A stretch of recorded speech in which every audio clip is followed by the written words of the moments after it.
ইসলামী অর্থব্যবস্থা জাকাত। লেখক জাভেদ মোহাম্মদ।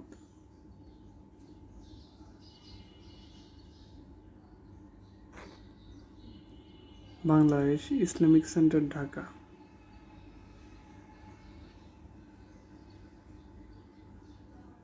সূচিপত্র।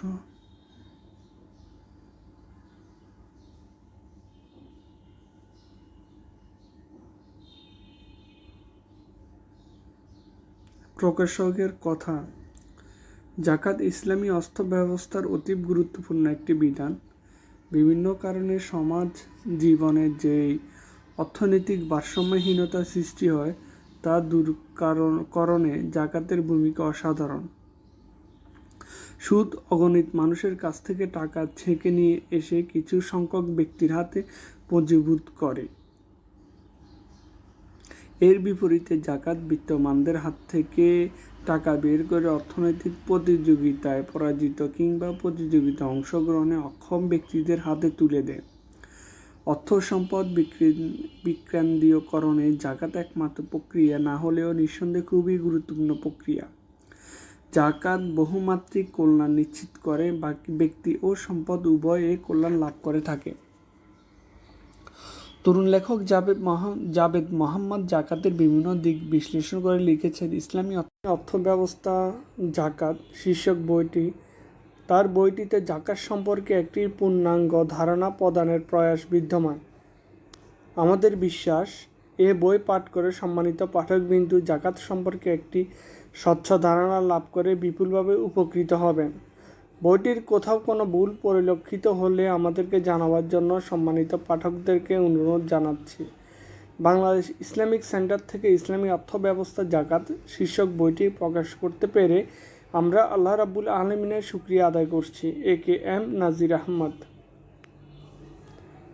এই সাদাকা তো কেবল ফকিরদের জন্য, মিসকিনদের জন্য, যারা সাদাকা সংক্রান্ত কাজে নিযুক্ত, তাদের জন্য, যাদের মন জয় করা প্রয়োজন, তাদের জন্য, দাস মুক্তির জন্য, ঋণগ্রস্তদের জন্য, মুক্তির জন্য, আল্লাহর পথে ব্যয় করার জন্য, মুসাফিরদের জন্য। এটা আল্লাহর পক্ষ থেকে ফারজ বিধান। আল্লাহ জ্ঞানী ও মহাবিজ্ঞ। সূরা তওবা 60 নম্বর আয়াত। প্রথম অধ্যায় জাকাত। দিন ইসলামের 5টি স্তম্ভের মধ্যে সামষ্টিক অর্থনৈতিক স্তম্ভ হচ্ছে জাকাত। কালেমা বা ঈমান ও নামাজ আদায়ের পরে জাকাত রীতিমতো আদায় করে একজন ব্যক্তি মুসলিম সমাজের অন্তর্ভুক্ত হওয়ার যোগ্যতা অর্জন করতে পারে, অধিকারী হতে পারে, মুসলিম উম্মাহ ভাই হওয়ার পারে, পারস্পরিক সম্পর্ক গভীর ও ঘনিষ্ঠ করে নিতে, যার স্বীকৃতি আমরা আল কোরআন কারিমে পাই। মহান আল্লাহ সুবহানাহু ওয়া তাআলা বলেন, যদি এই লোকেরা তওবা করে, নামাজ কায়েম করে এবং জাকাত দেয়, তবে তারা তোমাদের দ্বীনী ভাই হবে। প্রকৃতপক্ষে জাকাত ইবাদতের পর্যায়ে গণ্য। আল কুরআন কারিমে নামাজের সঙ্গেই আছে জাকাতের উল্লেখ। জাকাত ইসলামের সামষ্টিক অর্থনৈতিক বিধানের একটি অবিচ্ছেদ্য অংশ। সমাজে অর্থনৈতিক ভারসাম্য আনয়নের ক্ষেত্রে জাকাত সবচেয়ে কার্যকর ব্যবস্থা। জাকাত সম্পদশালীদের সম্পদের দরিদ্রদের অধিকার হবার কারণে যদি কেউ এটি পরিশোধ না করে, তাহলে সমাজের বিশাল জনগোষ্ঠী যেমন তাদের অধিকার থেকে বঞ্চিত হয়, তেমনি সমাজে বেড়ে যায় নানা অন্যায় ও শান্তি সম্প্রীতি বিরোধী কর্মকাণ্ড। পক্ষান্তরে তার বাস্তবায়নে সামগ্রিকভাবে সমাজ থেকে অন্যায় আচরণ দূরীভূত হয়ে যায়। সমাজ ব্যবস্থা হয় সুষ্ঠু, সুন্দর, বিকশিত, সুসংহত। মানুষ হয় ভ্রাতৃত্ববোধে উজ্জীবিত। সম্পদশীলদের সম্পদ হয় নৈতিকভাবে পরিশুদ্ধ। জাকাতের অর্থ। জাকাত আরবি শব্দ, এর অর্থ হচ্ছে পবিত্রকরণ, পরিশুদ্ধকরণ ও বৃদ্ধি পাওয়া। ইসলামের দৃষ্টিকোণ থেকে জাকাত শব্দটি সম্পদশালীদের সম্পদ পবিত্র পরিশুদ্ধ করার জন্য ব্যবহৃত হয়। পবিত্র কোরআনে ইরশাদ হচ্ছে, তাদের অর্থ সম্পদ থেকে জাকাত উসুল করো, যারা তাদের পবিত্র পরিশুদ্ধ করবে। সূরা তওবা 103 নম্বর আয়াত। জাকাত একদিকে জাকাতদাতার ধন সম্পদকে পবিত্র পরিশুদ্ধ করে, এর প্রবৃদ্ধি সাধন করে, অন্যদিকে দরিদ্রের আর্থিক নিরাপত্তা নিশ্চিত করে। জাকাতের এই প্রবৃদ্ধি ও পবিত্রতা কেবল ধন মালের মধ্যে সীমিত নয়, বরং জাকাত দানকারীর মন মানসিকতা ও ধ্যান ধারণার পর্যন্ত পরিব্যাপ্ত হয়। ইসলামের অর্থনৈতিক ব্যবস্থায় মেরুদণ্ড হলো জাকাত। ইসলামের অর্থনীতির অন্যতম মৌলিক বৈশিষ্ট্য হচ্ছে এটি সম্পদের সুষম বণ্টনের উপর গুরুত্ব আরোপ করে। উপরন্ত সম্পদের সুষম বণ্টন নিশ্চিত করার জন্য ইসলাম প্রত্যেক মুসলিমকে তাগিদ প্রদান করে। সম্পদের এই সুষম বণ্টনের জন্য ইসলাম যে সকল ব্যবস্থা মানুষকে উপহার দিয়েছে তার অন্যতম হচ্ছে জাকাত। আল কোরআন কারিমের জাকাত ও জাকাতের সমর্থক শব্দ। আল কোরআন কারিমে জাকাত শব্দটি বারবার উল্লেখ করায় মুসলিম জাতিকে ইঙ্গিত প্রদান করে তার গুরুত্ব আল্লাহ সুবহানাহু ওয়া তাআলার কাছে কতটুকু মূলত আল্লাহ সুবহানাহু ওয়া তাআলার মুসলমানদেরকে জাকাতের গুরুত্ব বোঝানোর লক্ষ্যে আল কোরআনুল কারিমে জাকাত শব্দটি 30 বার উল্লেখ করেছেন। এর মধ্যে 27 বার সালাতের সাথে জাকাতের উল্লেখ করা হয়েছে। বাকি 3 বার সাদকা উল্লেখ করা হয়েছে, যা জাকাতকে নির্দিষ্ট করে বুঝিয়ে থাকে। পবিত্র কোরআনের জাকাতের সমর্থক আরও 2টি শব্দ হলো সাদাকা ও ইনফাক। সাদাকা শব্দের অর্থ হলো সততা বা সত্যবাদিতা। সাদাকা এর সম্পর্কে বলা হয় খালেস নিয়তে আল্লাহর সন্তুষ্টির জন্য খরচ করা হয়। শব্দটি কোরআন কারিমে 14 বার ব্যবহৃত হয়েছে। কোরআন ও সুন্নাহ পরিবেশে এটি ব্যাপক অর্থবোধক। এর জন্য সাদকায়ে ওয়াজিব, জাকাত, উসর, সাদাকাতুল ফিতরকে সাদাকা বলা যেতে পারে। আবার সোয়াবের উদ্দেশ্যে নফল দান করা হলে সেটাকেও সাদাকা বলা হবে। ইনফাক শব্দের সার্বিক অর্থ হলো খরচ করা, ব্যয় করা। কোরআন কারিমে বিভিন্ন সংগঠন প্রক্রিয়ায় 73 বার এই শব্দটি ব্যবহৃত হয়েছে। এর মধ্যে অনেকবারই তা ব্যবহৃত হয়েছে জাকাত অর্থে। জাকাত ইসলামের 3য় স্তম্ভ। সালাতের পর ইসলামের সর্বাপেক্ষা গুরুত্বপূর্ণ স্তম্ভ হচ্ছে জাকাত। সাধারণত সালাতের পরে সিয়ামের উল্লেখ করা হয় বলে অনেকের মনে এই বিশ্বাস জন্মেছে যে সালাতের পরে বুঝি সিয়ামের স্থান, কিন্তু আল কোরআন কারিম থেকে জানা যায় সালাতের পরে জাকাতই হচ্ছে সবচেয়ে বেশি গুরুত্বপূর্ণ। অন্যদিকে রাসূলুল্লাহ সাল্লাল্লাহু আলাইহি ওয়াসাল্লাম বলেন, ইবনে ওমর রাদিয়াল্লাহু তাআলা আনহু বলেন, রাসূলুল্লাহ ইসলাম বলেছেন ইসলাম 5টি ভিত্তির উপর স্থাপিত। এই সাক্ষ্য দেয় যে আল্লাহ ছাড়া আর কোনো ইলাহ নেই এবং মুহাম্মদ সাল্লাল্লাহু আলাইহি ওয়াসাল্লাম আল্লাহর রাসূল। নামাজ কায়েম করা, জাকাত দেওয়া, হজ করা এবং রমজান মাসে সিয়াম পালন করা। সহিহ আল বুখারী কিতাবুল ঈমান হাদিস 7। সুতরাং বোঝা গেল কেউ ইসলামের উপর প্রতিষ্ঠিত থাকা মানে ইসলামের এই 5টি ভিত্তির উপর প্রতিষ্ঠিত থাকা। এই 5টি ভিত্তি বা খুঁটি বা স্তম্ভের উপর প্রতিষ্ঠিত থাকার লক্ষ্যে কোরআন ও হাদিস ভিত্তিক জীবন পরিচালনার কোনো বিকল্প পথ নেই। যারা এর কোনো একটিকে মানতে কোরআন ও হাদিস ভিত্তিক নীতির একটু অবমূল্যায়ন করবে তারা দিন তথা ইসলামের উপর প্রতিষ্ঠিত থাকতে পারবে না। মূলত মানুষের জীবনে সৃষ্টিকর্তা আল্লাহ সুবহানাহু ওয়া তাআলার হুকুম মেনে চলার নামই ইবাদত। এই ইবাদতকে প্রাথমিকভাবে দুই ভাগে ভাগ করা যায়, যেমন দৈহিক ইবাদত ও আর্থিক ইবাদত। দৈহিক ইবাদতের গ্রহণযোগ্য বাস্তব রূপ হচ্ছে সালাত আদায় করা, আর আর্থিক ইবাদতের বাস্তব রূপ হচ্ছে জাকাত আদায় করা। এ দুটি মুসলিম উম্মাহর সামর্থ্যবানদের প্রতি সমানভাবে ফরজ বা অবশ্যই পালনীয় কর্তব্য হিসেবে স্বীকৃত। জাকাত প্রবর্তন ও ফরজ হওয়ার দলিল।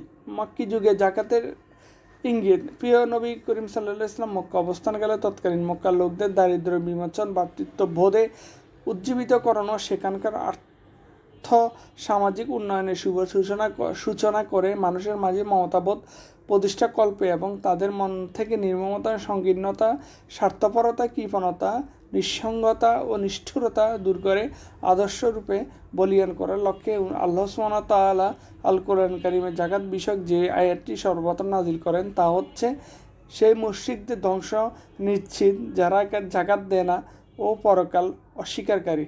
সূরা হামিম আস-সিজদা 6-7। উল্লেখিত আয়াতে দয়ে মুশরিকদের পরিচয় প্রসঙ্গে জাকাত শব্দটি সর্বপ্রথম সংযোজন করা হয়েছে। এখানে জাকাত শব্দের ব্যবহার প্রসঙ্গে তাফসীরকারকদের মত হলো জাকাত শব্দের অর্থ আত্মার পবিত্রতা, পরিশুদ্ধতা, যা একমাত্র স্রষ্টা হিসাবে আল্লাহ সুবহানাহু ওয়া তাআলা এবং হযরত মুহাম্মদ সাল্লাল্লাহু আলাইহি ওয়াসাল্লামের প্রতি বিশ্বাস স্থাপন তথা পরিপূর্ণভাবে ইসলামী জীবন ব্যবস্থা দাখিল হওয়ার প্রতি ইঙ্গিত প্রদান করে। সেই সাথে যারা এক আল্লাহ হযরত মুহাম্মদ সাল্লাল্লাহু আলাইহি ওয়াসাল্লামের প্রতি ঈমান আনে না, আল্লাহর প্রতি বিশ্বাসের দৃঢ়তা অবলম্বন করে না, তার নিকট ভুল ভ্রান্তির জন্য ক্ষমা চায় না, তারা মুশরিক। তারা যেমনি আত্মার পরিশুদ্ধ সাধন করে না, তেমনি মৃত্যুর পর আরেক জীবন রয়েছে যেখানে দুনিয়ার ভালো মন্দ কাজ কর্মের পুরস্কার দেওয়া হবে, এ কথা বিশ্বাস করে না এমন মুশরিকদের ধ্বংস নিশ্চিত। আয়াতটির এ তাফসির বর্ণিত হয়েছে হযরত ইবনে আব্বাস রাদিয়াল্লাহু তাআলার ছাত্র ইকরামা ও মুজাহিদ রাহমাতুল্লাহ আলাইহি থেকে। আবার তাফসীরকারকদের আরেকটি অভিমত হচ্ছে এখানে জাকাত বলতে ধন সম্পদের জাকাতকে বোঝানো হয়েছে। বস্তুত তাফসীরকারদের এই দুই অভিমতের মধ্যে মৌলিক কোনো পার্থক্য নেই। এখানে জাকাত শব্দটির তাফসীর একটি দৃষ্টিকোণকে অবলম্বন করা হয়েছে মাত্র, আর দুটি অভিমতকে একত্র করে দ্বিতীয় কোনো অসুবিধা নেই। সুতরাং এই তাফসীরের উপর নির্ভর করে যে কথা বলা যায় তা হলো আল কোরআন কারিমে মহান আল্লাহ সুবহানাহু ওয়া তাআলা জাকাত সংক্রান্ত এই প্রথম আয়াতটি দ্বারা তৎকালীন মুশরিকদেরকে জানিয়ে দিচ্ছিলেন যে এক আল্লাহর প্রতি বিশ্বাস স্থাপন করার পর শিরিক পরিহার করা, নিজেদের অধিক সম্পদ থেকে অন্তরের পরিশুদ্ধ সাধনের জন্য অভাবীদের মাঝে সম্পদ ব্যয় করা আবশ্যক।